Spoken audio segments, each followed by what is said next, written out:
Sarawak teen pregnancy declined significantly. MOTAC targets up to 77 billion ringgit tourism revenue by 2025. Book Heaven by the Street. Those are the headlines for tonight. I'm Cheryl Shamnato and this is TVS Nightline.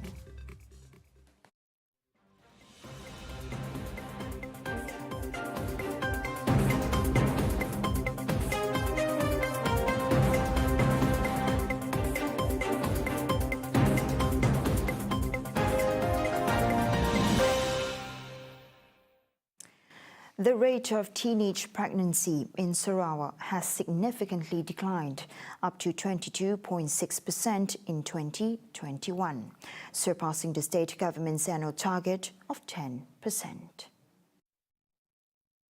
Okay. So, bagi tahun 2021, 109 kes ataupun bersamaan dengan 6.7% adalah di bawah umur 16 tahun. 1,514 kes berumur 16 tahun ke atas. The total cumulative number of teenage pregnancies in Sarawak for the year 2021 stands at 1,623 cases, the lowest recorded since 2014. Statistics show that Kapit recorded the highest cases in 2021, followed by Sarawak, Sri Aman, Cebu and Miri. Even so, Kapit did not record any child abandonment nor baby dumping. Meanwhile, Fatima disclosed that many pregnant teens had to opt to drop out of school, which is a concerning matter. Okay, untuk tahun 2021, 1,139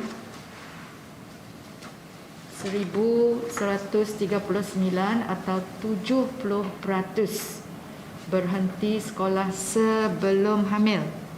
This is a very important information for us. Mereka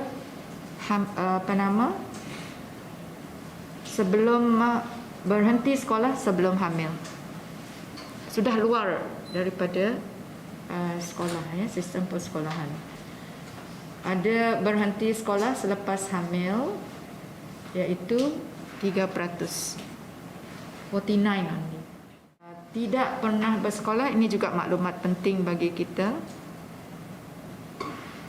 22 tidak pernah ke sekolah. The state government aims to reduce the total cases from 1,623 to 1,200 cases in 2022.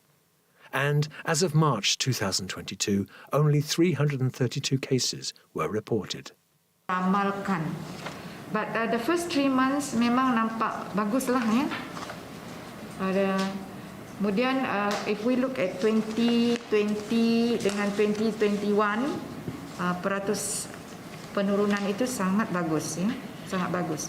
And we are actually very determined, terutama sekali lepas selesai, ya, stage pandemic, sekarang kita masuk ke peringkat endemik.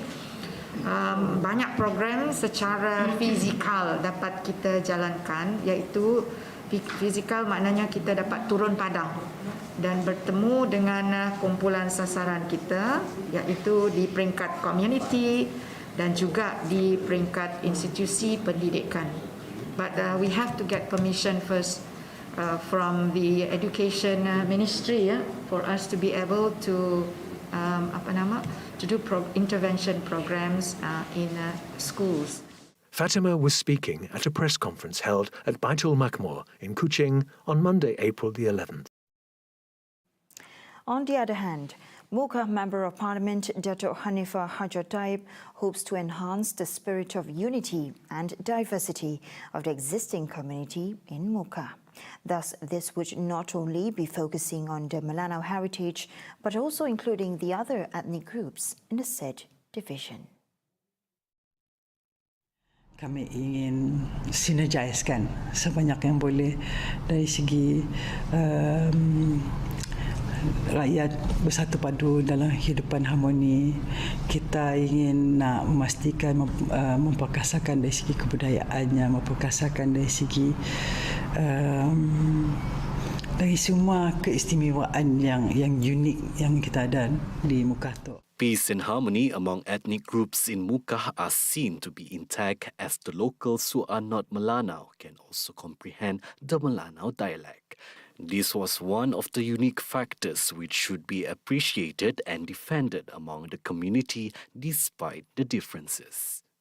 Kita biasa mun kami orang bertemu, kita akan heran, nangga kena muka orang Cina tapi nya fasih kelakarnya Melanau. Jadi kami orang dah biasa bergaul sama dan ia dah ada di Muka selama lebih daripada 100 tahun. Jadi beberapa generasi dah ada langsung. Dalam pandai kelakar Melanau. Jadi pergaulannya nang sesuatu yang amat kami hargai kerana memikirkan kita si ada mikir perbezaannya adalah sesuatu yang aneh, ganjil ataupun yang si bagus. Ia adalah bagus. Ia adalah sesuatu keunikan yang kami orang hargai dan sentiasa ingin memperkukuhkannya. The number of tourists' arrival in Sarawak continue to rise with an estimated average of 76,550 arrivals monthly. Deputy Minister Tourism, Arts and Culture Sarawak, Datuk Sebastian Ting Chiu Yu said this clearly shows a better trend compared to last year. The increase has been tremendous. It's 593.20%. So it's about 600% increase compared to the same year 2021, January to March 2021, and this year, January, March 2020. It's almost 600% increase. And in terms of person now, it's 229,678. Average out is about 76,550 per month. So a wonderful increase compared to last year, 2021. Meanwhile, the Sarawak government through the Tourism Ministry is also optimistic about receiving 1.2 million tourists. This was following the increasing number of flights in and out of Sarawak on a daily basis. So we are expecting our target, 1.2 million for this year, should be achievable. If not, for myself, I think likely to increase to 1.5. That's my own personal thinking, because we open up already our border as from 1st of April 2022. The number of people coming in has increased tremendously the last few days, as I have noticed.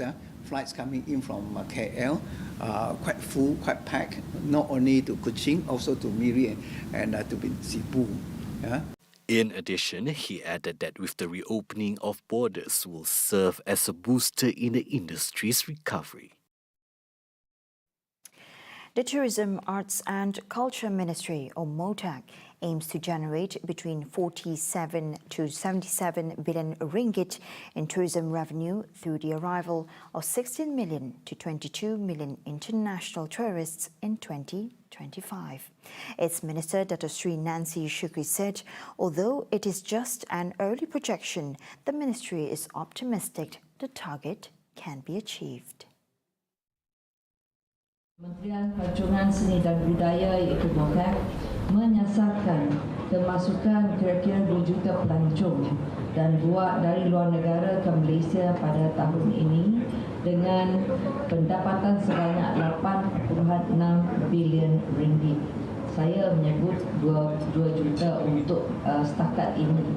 Kita masih lagi memantau. There might be some increase in the numbers. Jadi kita memantau sebab some of the countries masih belum buka lagi. For example, China, one of the big markets kita, dia belum buka lagi. So kalau China masuk sekarang ini, Singapore saja sudah berapa puluh ribu satu hari. Now since as at 4th of April, kita ada 252,000 plus yang sudah masuk ke negara kita. Seminggu depan, insyaAllah kita akan update lagi figure yang terkini pada bulan hadapan. Jadi puan-puan dan tuan-tuan, meskipun ia adalah unjuran awal yang sudah tentunya akan dipengaruhi oleh keadaan semasa. She said this when officiating the Kids Safe Travel campaign on Sunday. At the same time, Nancy remarked that the collaboration of various sectors, including transportation, hospitality, and recreation centers, could ensure the smooth running of the tourism and culture ecosystem and, in turn, help accelerate the country's economic recovery phase. At least 78% of children in the state have received at least a single dose of the COVID-19 vaccine. Deputy Premier of Sarawak, Datuk Sri Dr. Sim Kui Hian said the figure is also the highest in Malaysia. Even Sarawak is the highest in terms of vaccination for children in the whole country, but being highest at 78%, I think we can do better. We should be like our first and second dose and our booster almost our first and second dose about 95%, our boosters about 89%. So we should hit that target. I mean, we should just say we're the highest in the country to football. I want to be we got enough 10 to 15% more to go. Dr. Sim said this after the launch of Sustainable Development Goals Healthy City Workshop in Kota Samarhan on Monday. While proud of the achievement, Dr. Sim urged parents to ensure that their children are administered with the vaccine immediately. I strongly urge that parents for their children's sake, if it means out the clinical kesihatan and all those things, they have vaccination center for children, still open, still free. So please love your children, bring them if it happens to me. Now, touching on the use of Paxlovid, a drug produced by Pfizer, Deputy Premier of Sarawak, Datuk Sri Dr. Sim Kui Hian said the state government may purchase more of these drugs as the government are in talks with the suppliers. Sarawak is keen on obtaining the COVID-19 medicine so that every hospital in the region is well equipped. According to Sim, currently the Ministry of Health has only purchased 48,000 doses for use throughout the country. We are very grateful Kementerian Kesihatan bought oral anti-COVID-19 Paxlovid, and they bought 48,000 doses for the whole country. And in Sarawak, I understand that it was just they start arriving in Malaysia last Saturday, and SBH will be getting it. But 48,000 doses for the whole country, right, is very to us. Probably will not be enough as a part of preparation for it. Additionally, he will be holding an online meeting with Pfizer and medical experts to hold further discussions on the supply of the drug. Our Premier always said, if it's good medication, if we can protect and save the life of Sarawak from there, we can buy, we will buy. Energy is a major component of Sarawak's economy, responsible for wealth creation, innovation and employment. There has been impressive progress in developing the region's renewable energy potential.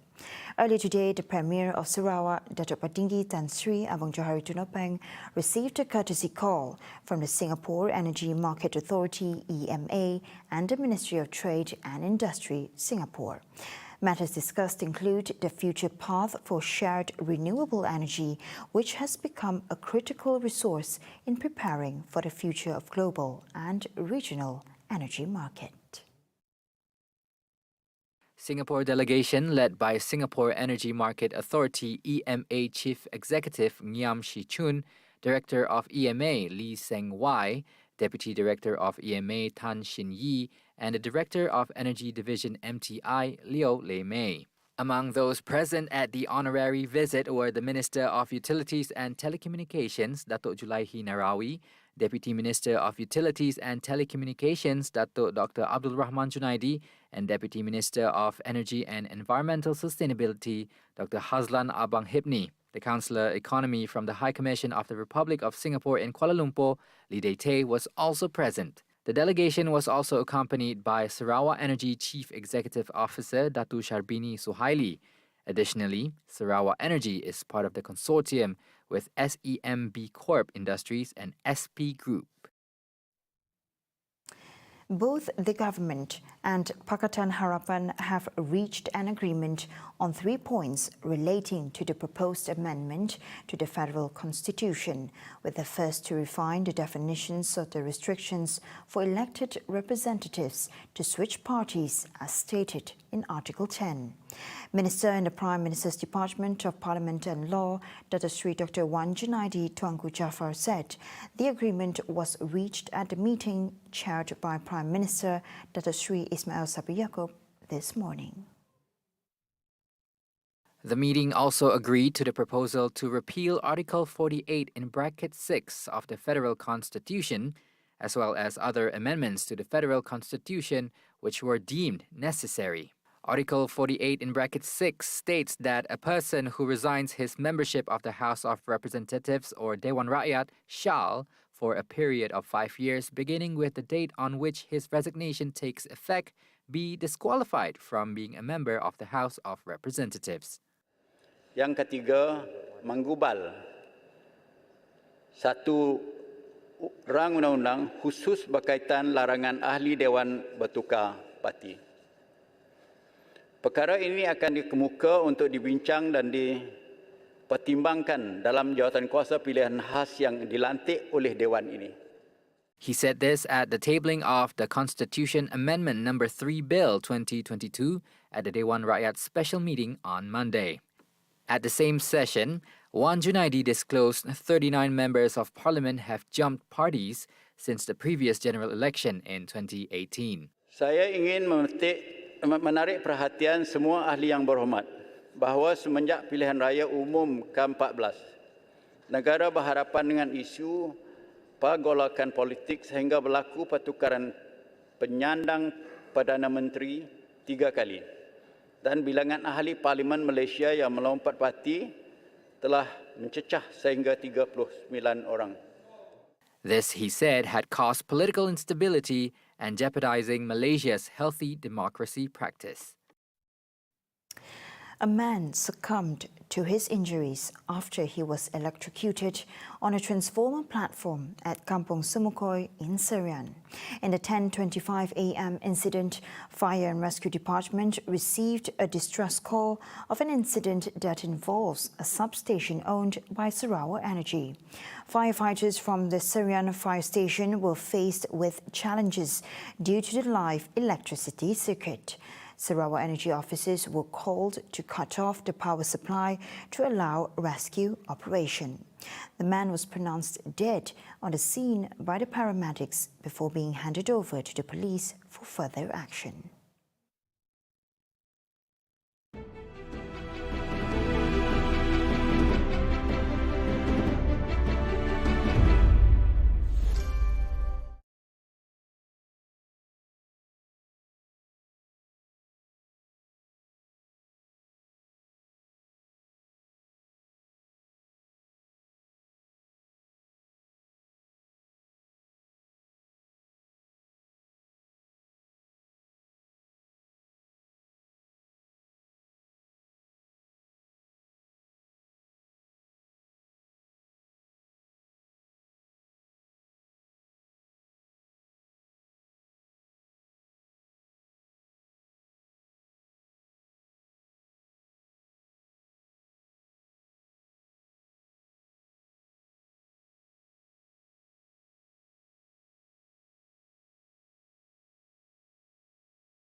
Welcome back.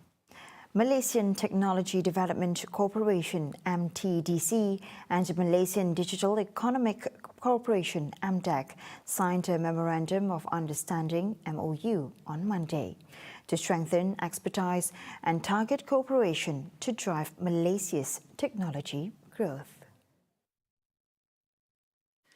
MTDC Chief Executive Dato' Nurhalim Yunus said that the MOU will be a platform for the MTDC Centres of 9 Pillars concept to assist companies in the 4.0 and digital industrial revolution sectors. Through this MOU, MDEC and MTDC will work together to develop a technology-based entrepreneur development program. Additionally, promoting digital technology and adaptation among startup companies and small, medium and micro enterprises. Pertamanya adalah kita melihat syarikat dari sudut collaboration, the party will play a role in helping more people to drive national digitalization and increase Malaysia's competitiveness in the digital economy. Jadi dari segi teknologi yang ada, kita bawa cloud, data center dan sebagainya, we are trying to actually bring that over to the sektor-sektor commercial ataupun sektor-sektor ekonomi lah. Di sini kami pun ada juga 9 sektor ekonomi yang cover banyak benda lah, daripada healthcare, education, even mobility, smart city dan sebagainya. The initiatives would be a driver in the Malaysian Digital Economic Action Framework, or My Digital. The Special Ideal Fitri Financial Aid 2022, announced on April 5, is for all eligible civil servants and pensioners, including those not fully vaccinated against COVID-19, said Prime Minister Dato' Sri Ismail Sabri Yaakob. The Prime Minister clarified that he had never mentioned any exclusion of payments based on the vaccination status of civil servants. However, Ismail Sabri said other matters stated in the circular are still applicable. On April 5th, Ismail Sabri announced that the government had agreed to give a special Idul Fitri assistance of 500 ringgit to all civil servants in grade 56 and below, and a similar aid of 250 ringgit to pensioners. The Prime Minister also urged all members of Keluarga Malaysia, the Malaysian family, to complete their COVID-19 vaccination for the well-being of all, although it is not compulsory. The Peranti Siswa Keluarga Malaysia package facilitates students of institutions of higher learning, or IPT, from the B40 group to continue with their virtual learning in a more conducive manner. The package is an initiative by the government in collaboration with selected telecommunication companies to supply a tablet device to every B40 student in IPT. Therefore, ensuring students that they would no longer be left behind in their studies due to the lack of electronic devices. A matriculation college accounting student expressed her happiness over the initiative, which she said was much awaited, that reflected the government's concern for the people's plight. According to the Minister of Communications and Multimedia, Tan Sri Anwar Musa, the application for the Peranti Siswa Keluarga Malaysia package will open from mid-April. He said an estimated 400,000 students are expected to benefit from the initiative. On the other hand, the Peranti Siswa package also received a positive response from the coordinator of the English for Global Communication undergraduate program in University Malaysia Sarawak Unimas, Dr. Joseph. However, he stressed that the package given should be in line with the needs and specifications, which are of quality. Kita kena lihatlah, jangan kita bagi peranti yang sophisticated ataupun yang ala kadar ke apa, tak kira. Yang penting mereka harus ada connection internet yang baik. Tak guna kita bagi peranti tetapi dia tak ada rangkaian internet. Kalau kita lihat dari segi pemberian package ini, itu merupakan satu langkah yang baiklah, terutamanya kepada golongan siswa dalam D40.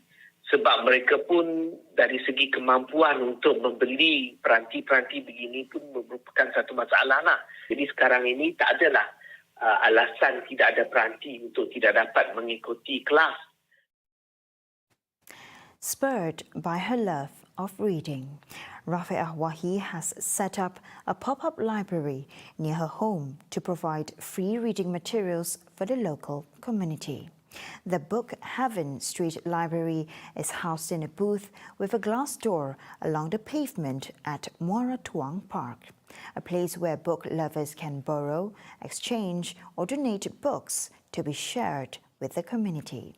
This is an inspiring story of Rafi'ah and her desire to empower and cultivate reading habits. Rafi'ah, 43 years old, started the project in 2016 after coming across such a concept on the internet. Nangga di luar negara memang setidaknya dah lama mengamalkan street library. Even banyak orang just letak depan rumah masing-masing supaya orang lain boleh ambil dan derma buku bila-bila masa. So idea timbul tahun 2016, kami dah minta adik kami untuk binakan kami satu street library lah. The lecturer from University Malaysia Sarawak UNIMAS said she would also like to see a nationwide network of free street libraries to help combat illiteracy and break the poverty cycle through education. She started the project with her own personal collection and spread the awareness via social media. Ada dari koleksi pribadi kami dan ada juga yang orang derma lah. Bila kami share dalam social media yang kami dah letak rumah buku tu with a few of my book collections dalamnya. Ada yang tampil dan datang untuk menderma buku. Malah ada yang post buku. Berkotak-kotak setidaknya post buku. Dari Semenanjung pun ada. It's not new book tapi masih dalam keadaan baik dan boleh kita gunakan lah. Rafi'ah describes the project as a self-service community library where people can take the books home and return them once finished. Take any title that you are interested in. Si perlu register apa-apa dan si perlu si ada due date untuk kembalikan buku lah. Sekiranya buku yang rasa suka, ingin nak simpan, boleh simpan. So far kami si nangga sebarang abuse pada benda tu lah. Such mobility cultivates reading habits among the community through encouragement and accessibility. And that feature concludes TVS Nightline for tonight. Here with me, Shal Shamato, and I'll see you next time. Have a good morning.